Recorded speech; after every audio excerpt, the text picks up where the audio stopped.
Esta es la segunda lección de este tema de un viaje a través de la Biblia.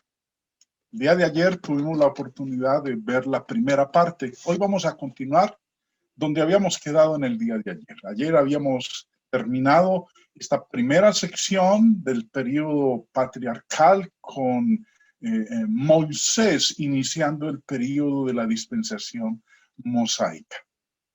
Bueno, iniciando entonces con Moisés, habíamos visto nosotros previamente cómo Dios le había llamado a él para que fuera el líder, el caudillo que liberaría al pueblo de la esclavitud en Egipto.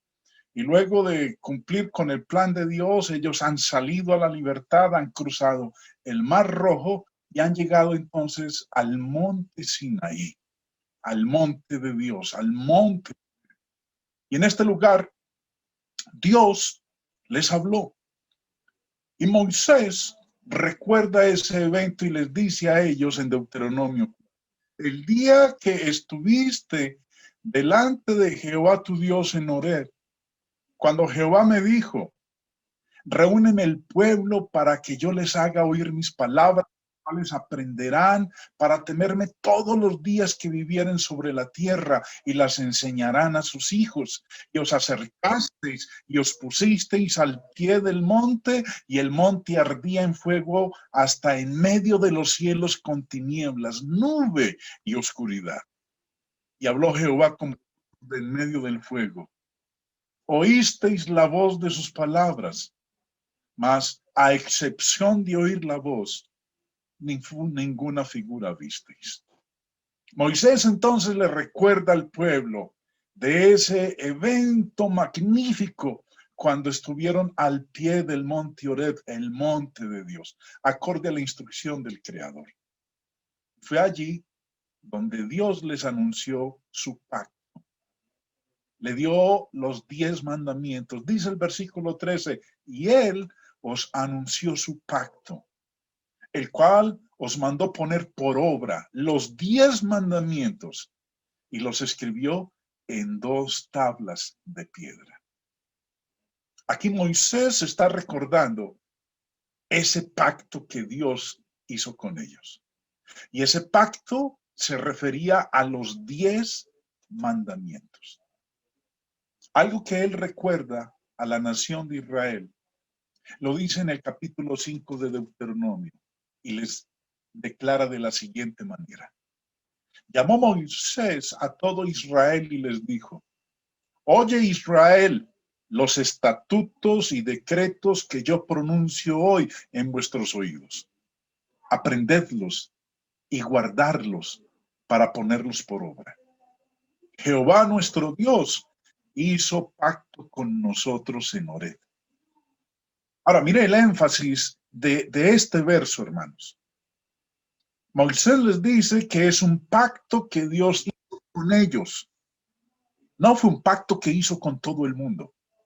Fue un pacto exclusivamente con toda la nación de Israel. Y lo dice en el verso 3, no con nuestros padres hizo Jehová este pacto, sino con nosotros todos los que estamos aquí hoy vivos.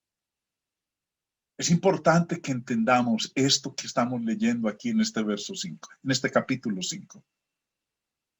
El antiguo pacto, los 10 mandamientos, es un pacto que Dios hizo solamente con el pueblo de Israel. No fue un pacto que hizo con nosotros que estamos hoy vivos. Fue un pacto que hizo con el pueblo de Israel, con aquellos que llegaron hasta el monte Horeb, al monte Sinaí.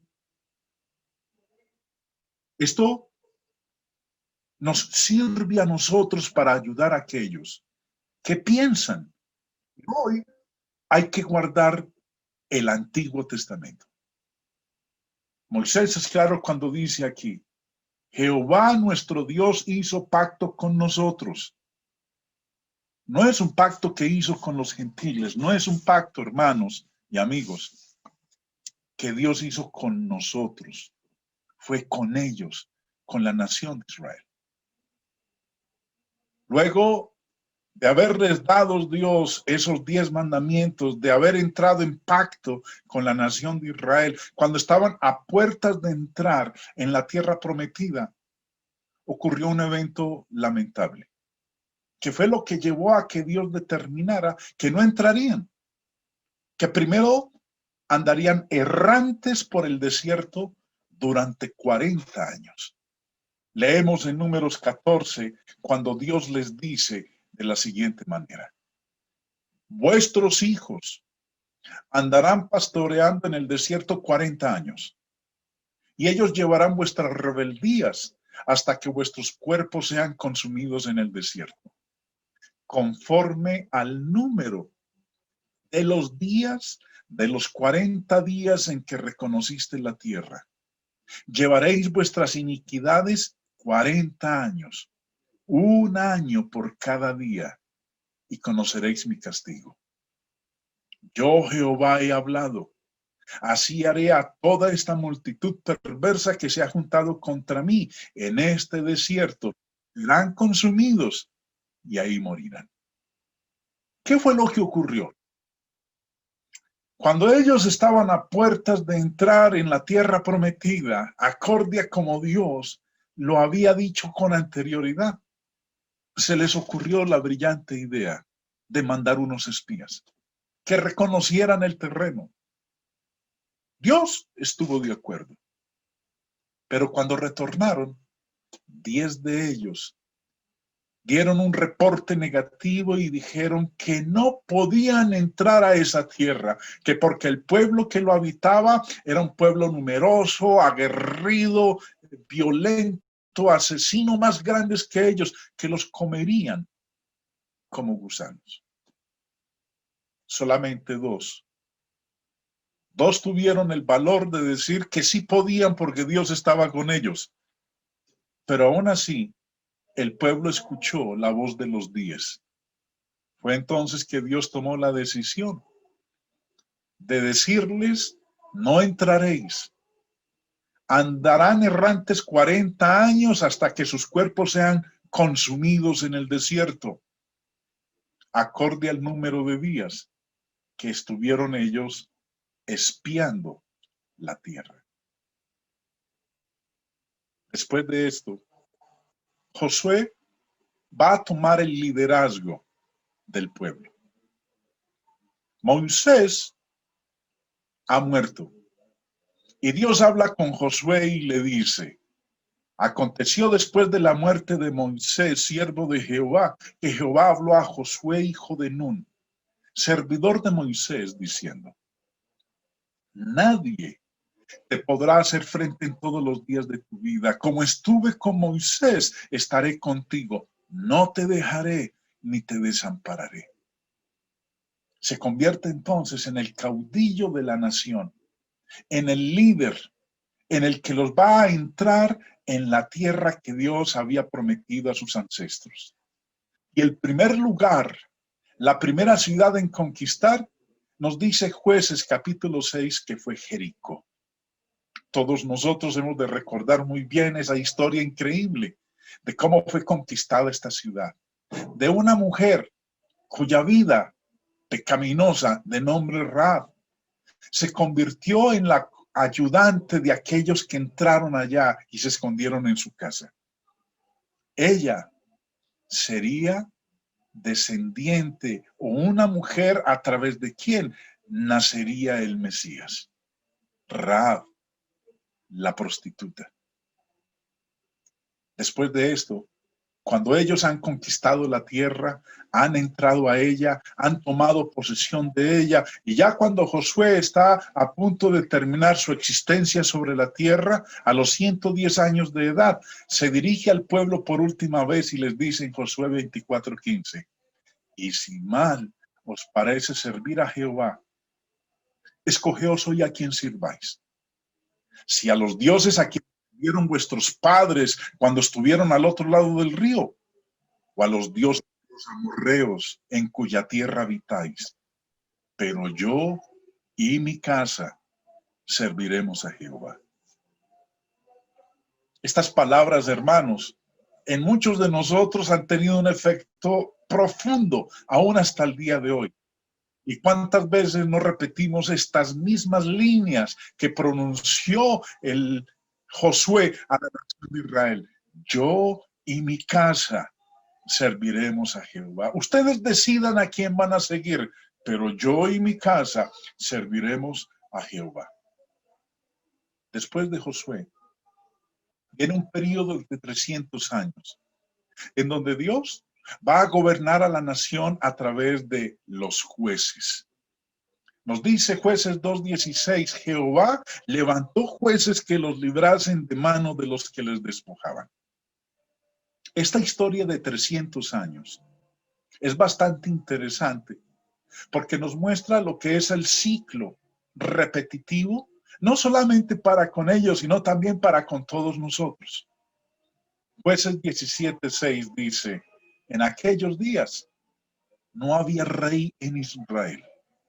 Cada uno hacía lo que bien le parecía.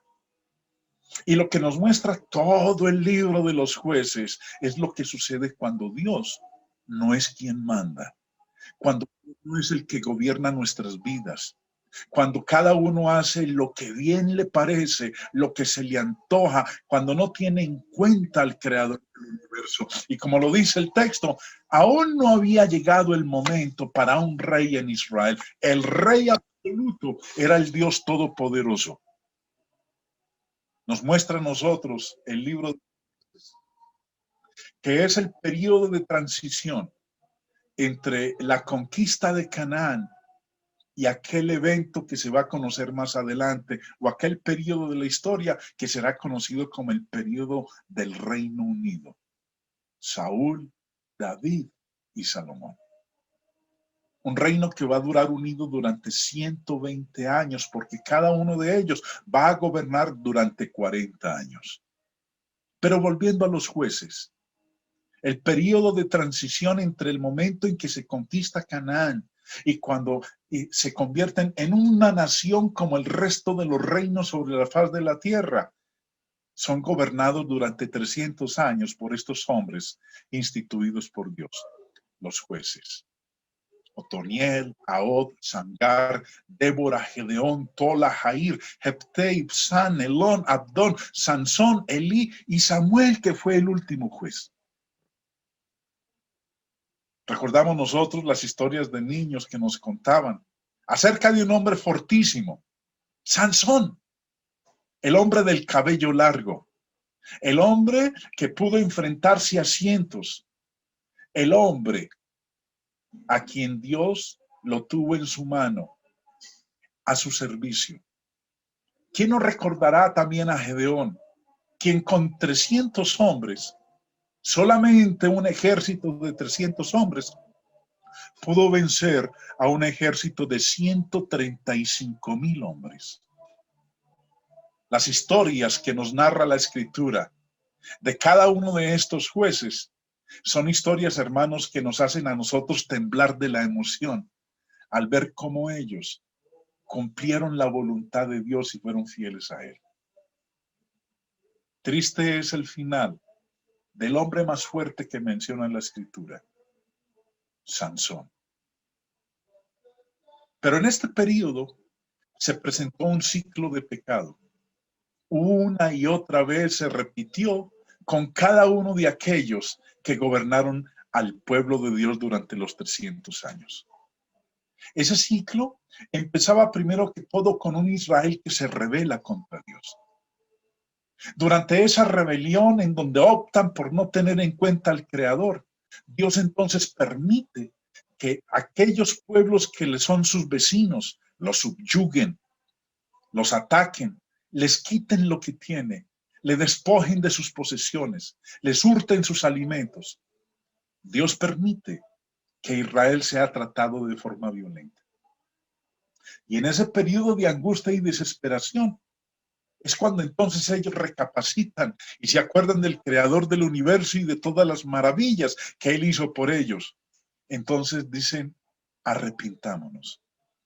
Claman a Dios que los libere de esas naciones opresoras que constantemente vienen y abusan de ellos y los reducen a esclavitud. Ante ello, Dios entonces les escucha y envía un hombre, les envía un juez para que sea su caudillo y libertador y los rescate a ellos de la opresión en la cual se encuentran. Y cuando ello ocurre, entonces la nación de Israel entra en un estado de tranquilidad y de reposo. Lamentablemente, esa tranquilidad, esa paz que ellos viven, los lleva nuevamente a reiniciar el ciclo. Rebelión, maltrato, arrepentimiento, rescate y reposo. Y vuelve y se repite ese ciclo de pecado con la nación de Israel. Similar a lo que ocurre también con nosotros, con el hombre de hoy, que cuando nos rebelamos ante Dios, vemos cómo nuestras vidas entran en un periodo de oscuridad y tinieblas, de caos absoluto. Y cuando estamos en esa situación, nos acordamos de que existe un Dios todopoderoso y nos postramos ante Él y le clamamos y nos arrepentimos. Y Dios nos rescata, nos saca de donde estamos, nos ofrece la luz, nos recibe nuevamente ante Él y entramos nuevamente en un estado de tranquilidad y reposo. Y vuelve y se repite ese ciclo de pecado. Esto fue una constante durante 300 años con el pueblo de Israel. Después de ello, cuando ellos ven a las naciones vecinas que tienen sus reyes, deciden que quieren parecerse a ellas. Entonces hablan con Samuel, el último juez de Israel, y le dicen: queremos un rey que nos gobierne. Queremos un rey que dirija nuestras batallas. Samuel se entristece y habla con Dios, y Dios le dice: no has de llorar por ello, es a mí a quien me han rechazado, no quieren que yo sea su rey. Entonces, démosle rey. Ese primer rey fue Saúl, gobernó durante 40 años.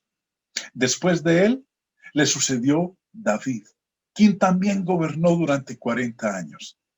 Y después de él le sucedió en el trono su hijo Salomón, quien también gobernó durante otros 40 años. Ese periodo es conocido como el periodo del Reino Unido, el periodo de la gloria y esplendor de la nación de Israel como pueblo de Dios. Cuando culmina este periodo, se inicia un periodo de oscuridad, de tinieblas con la nación de Israel, porque se divide. El reino que estuvo unido durante 120 años ahora se parte a la mitad. El reino se divide y los protagonistas de la división de este reino son Roboam y Jeroboam. La historia nos cuenta cómo el hijo de Salomón, Roboam, el pueblo viene y habla con él y le dice: oh rey, vuestro padre nos cargó con impuestos, con tributos, puso sobre nosotros cargas extremas. Venimos ante ti a que nos libere de ellas. Roboam les dijo: permítanme pensarlo. Vengan a mí dentro de 3 días y en 3 días les tendré la respuesta. Lo que ocurrió fue que él en esos 3 días habló con los ancianos del pueblo y el consejo de ellos fue que escuchara la petición de la nación.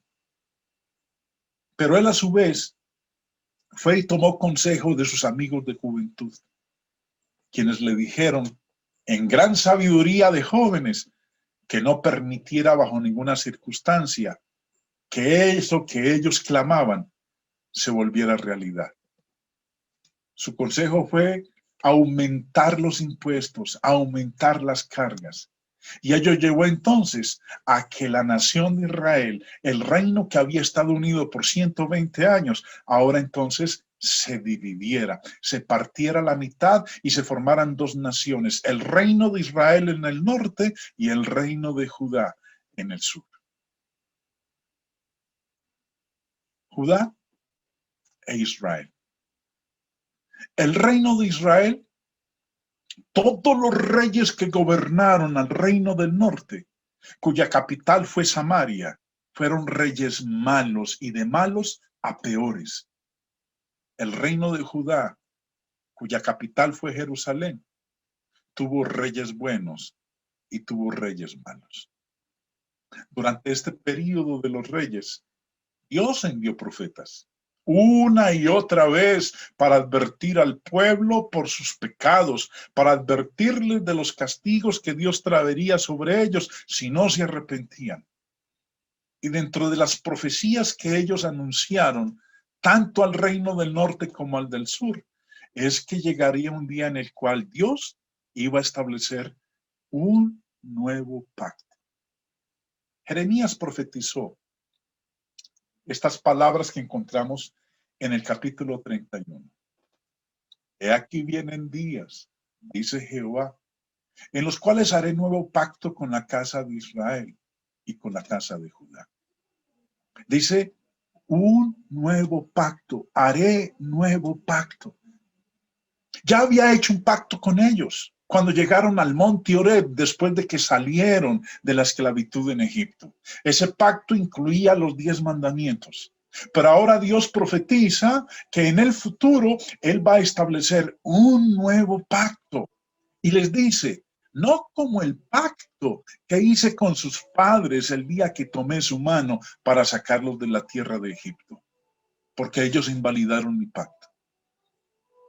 ¿Qué dijo Dios? Que ese nuevo pacto que haría iba a ser totalmente diferente a ese primer pacto que había hecho con ellos. Vuelvo y leo el verso 32 donde él lo declara. No como el pacto que hice con sus padres el día que tomé su mano para sacarlos de la tierra de Egipto. Porque ellos invalidaron mi pacto, aunque fui yo un marido para ellos, dice Jehová. Pero este es el pacto que haré con la casa de Israel después de aquellos días, dice Jehová. Daré mi ley en su mente y la escribiré en su corazón, y yo seré a ellos por Dios y ellos me serán a mí por pueblo. Y no enseñará más ninguno a su prójimo ni ninguno a su hermano, diciendo, conoce a Jehová, porque todos me conocerán, desde el más pequeño de ellos hasta el más grande, dice Jehová, porque perdonaré la maldad de ellos y no me acordaré más de su pecado. ¿Qué similitud tendría ese nuevo pacto con el viejo pacto? Ninguno. Sería un pacto totalmente diferente. No se parecería en nada a ese primer pacto. Continúa la historia y nos dice que durante este periodo se cumplieron todas las cosas que los profetas anunciaron a la nación, tanto de Israel como de Judá. Fueron llevados a la cautividad. Estuvieron cautivos en Babilonia, en Asiria. Y después de que se cumpla el tiempo profetizado con respecto al número de años que estarían en la esclavitud, retornarían. Y uno de ellos, el primero en retornar, fue Zorobabel, cuyo propósito fue restaurar el templo. Nehemías luego volvió en su segundo remanente y reconstruyó los muros, y Esdras le acompañó porque es conocido como el reformador. Su tarea fue reconstruir los muros que habían sido destruidos cuando Nabucodonosor, rey de Babilonia, vino por vez primera y capturó la ciudad, la destruyó y los llevó cautivos a la tierra de Babilonia. Con ello, hermanos, termina el periodo del Antiguo Testamento. Ese periodo que había empezado con Moisés, cuando Dios, a través de él, inicia un pacto con la nación.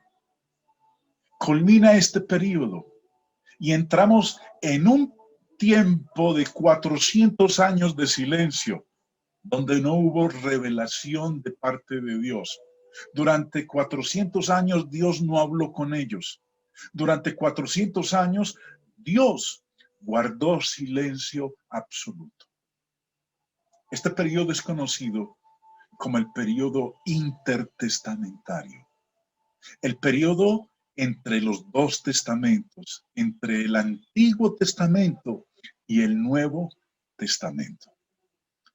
Pasan 400 años y al cabo de esos 400 años aparece el que era anunciado desde el principio, el Mesías, el Verbo divino, aquel que vendría y traería libertad a los cautivos por el pecado. Su nombre, Jesús de Nazaret. La Biblia nos cuenta a nosotros que a la edad de 30 años inició su ministerio. Pero su existencia total fue de 33 años.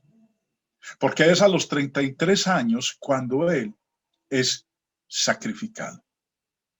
Durante 3 años estuvo él preparando a unos hombres para que fueran su instrumento a través del cual su obra de redención a la humanidad ellos se encargarían de transmitirla.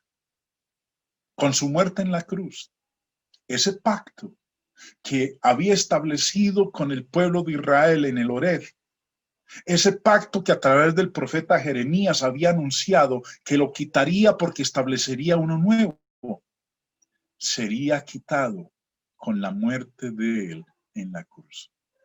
Con su sacrificio en la cruz termina ese pacto, termina esa ley. Estos hombres que él escoge, estos 12 hombres que él emplea, estos 12 hombres que durante 3 años y medio le acompañaron, son los que van a llevar a cabo la obra más increíble, asombrosa para la humanidad, el de anunciar el evangelio de salvación. Hebreos 8 nos confirma a nosotros que la muerte de Cristo, con ella fue la culminación de ese primer pacto y el inicio de un nuevo pacto. Hebreos 8 nos anuncia el cumplimiento de esa profecía de Jeremías y dice en el verso 6, pero ahora tanto mejor ministerio es el suyo, cuanto es mediador de un mejor pacto establecido sobre mejores promesas. Pues si aquel primero hubiera sido sin defecto, ciertamente no se hubiera procurado lugar para el segundo, porque reprendiéndolos dice, y aquí el escritor cita la profecía de Jeremías, he aquí vienen días, dice el Señor, en que estableceré con la casa de Israel y la casa de Judá un nuevo pacto. No como el pacto que hice con sus padres el día que los tomé de la mano para sacarlos de la tierra de Egipto, porque ellos no permanecieron en mi pacto y yo me desentendí de ellos, dice el Señor. Por lo cual, este es el pacto que haré con la casa de Israel después de aquellos días, dice el Señor. Pondré mis leyes en la mente de ellos y sobre su corazón las escribiré. Y seré a ellos por Dios y ellos me serán a mí por pueblo. Y ninguno enseñará a su prójimo, ni ninguno a su hermano diciendo, conoce al Señor, porque todos me conocerán desde el menor hasta el mayor de ellos, porque seré propicio a sus injusticias y nunca más me acordaré de sus pecados y de sus iniquidades. Esos pecados que bajo ese primer pacto no eran perdonados, esos pecados que bajo el primer pacto lo único que se hacía era memoria una vez cada año. Dice aquí la profecía en cumplimiento de que nunca más serían recordados. Dios los perdonaría por completo, sus pecados y sus iniquidades. Y culmina diciendo en el verso 13, al decir nuevo pacto, ha dado por viejo el primero, y lo que se da por viejo y se envejece está próximo a desaparecer. Ese primer pacto, ese pacto que Dios hizo con ellos en el monte Horeb, ese pacto de los 10 mandamientos, se volvió viejo, se envejeció y desapareció. Desapareció como autoridad, como mandamiento, Ya no tenía vigencia y no tiene vigencia ese primer pacto. Ahora tenemos un nuevo pacto establecido sobre mejores promesas. Y entre las cosas que fueron el resultado de su sacrificio en la cruz, de su muerte en la cruz, fue la anulación de esa acta de mandamientos. Dice en el verso 14 de Colosenses 2, anulando el acta de los decretos que había contra nosotros, que nos era contraria, quitándola de en medio y clavándola en la cruz. Jesús, con su sacrificio en la cruz, quitó de en medio ese pacto, lo clavó en la cruz, lo anuló. Ese primer pacto, hermanos, no tiene vigencia hoy en día. No es autoridad, no es ley, no es mandamiento para la humanidad. Nosotros estamos ahora bajo un nuevo pacto. Continúa el escritor de Hebreos diciendo en el capítulo 9, así que por eso es mediador de un nuevo pacto, para que interviniendo muerte para las transgresiones, para que interviniendo muerte para la remisión de las transgresiones que había bajo el primer pacto, los llamados reciban la promesa de la herencia eterna.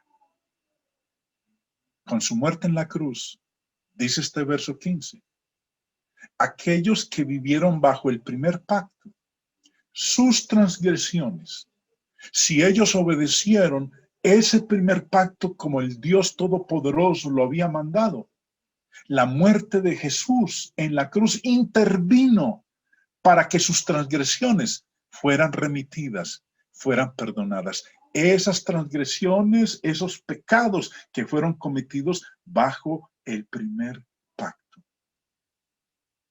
Ese poder es el que tuvo y tiene la sangre de nuestro Señor Jesucristo. Con su muerte en la cruz, perdonó los pecados de antes, los pecados cometidos bajo esa ley, bajo ese primer pacto. Y sigue perdonando los pecados que son cometidos bajo el nuevo pacto. Y para que los llamados reciban la promesa de la herencia eterna. Porque donde hay testamento, es necesario que intervenga muerte del testador. Porque el testamento con la muerte se confirma, pues no es válido entre tanto que el testador vive. Vemos aquí entonces, hermanos, el cumplimiento de esa profecía de Jeremías 31. Haré un nuevo pacto, no como el pacto que hice con sus padres al principio. Un pacto mucho mejor, un pacto perfecto, un pacto en el cual las transgresiones cometidas son perdonadas. Llegamos entonces, hermanos, al Nuevo Testamento. Al testamento en el cual tenemos mejores promesas, una mejor esperanza, una mejor gloria, el testamento de nuestro Señor Jesucristo. Porque ello dio inicio al establecimiento del reino, al inicio de la iglesia prometida, en un día en particular que Dios determinó y que fue el día de Pentecostés. Se inicia con la fiesta del Pentecostés, 63 años del desarrollo, del fundamento y establecimiento del reino prometido desde el Antiguo Testamento. Un reino diferente a los reinos de los hombres. Un reino en el cual todos tenemos cabida. Un reino del cual Cristo es el Rey absoluto. Y que cuando venga, va a venir por ese reino. En este periodo de tiempo, en este testamento, Dios le ofrece al hombre un plan sencillo de salvación. Tan sencillo es, hermanos, que cualquiera lo entiende, Cualquiera comprende ese plan que Dios dejó para que el hombre sea salvo. En su gran comisión que dio a los apóstoles, el Señor le dijo a ellos en Marcos 16, id por todo el mundo y predicad el evangelio a toda criatura. El que creyere y fuere bautizado será salvo. El que creyere y fuere bautizado será salvo. Vayan por todo el mundo y prediquen el evangelio a todos los que quieran, a todos los que estén prestos a escuchar, y el que crea y se bautice será salvo. Y no solamente será salvo, sino que, como dice en Hechos 2:38, Pedro ese día de Pentecostés, a la audiencia arrepentida, a la audiencia que se conmovió y fueron compungidos en su corazón, cuando se dan cuenta que aquel que previamente 50 días antes ellos han matado, realmente era el Mesías prometido. Pedro les dijo, arrepiéntanse y bautícese cada uno de vosotros en el nombre de Jesucristo para perdón de los pecados y recibiréis el don del Espíritu Santo. Ese es el sencillo plan de salvación que Dios ha dado al hombre. Y nos dice el verso 41, que aquellos que escucharon esa palabra, aquellos que recibieron esa palabra, fueron bautizados. Y ese día de Pentecostés, se añadieron como 3,000 personas. ¿Qué ocurrió con ellos? Se añadieron. ¿A dónde fueron añadidos? Dice el verso 47, y el Señor añadía cada día a la iglesia los que habían de ser salvos. ¿Qué hizo Dios con ellos? Los añadió a su pueblo, a su reino, a su iglesia universal. Todo aquel que estuvo presto a aceptar y recibir esas palabras, a cumplirlas, a obedecerlas, Dios los tomó y por medio del bautismo los añadió a su pueblo único y santo. Después de esto, vemos nosotros que ese pueblo, que esa iglesia, el Señor es de ella lo siguiente.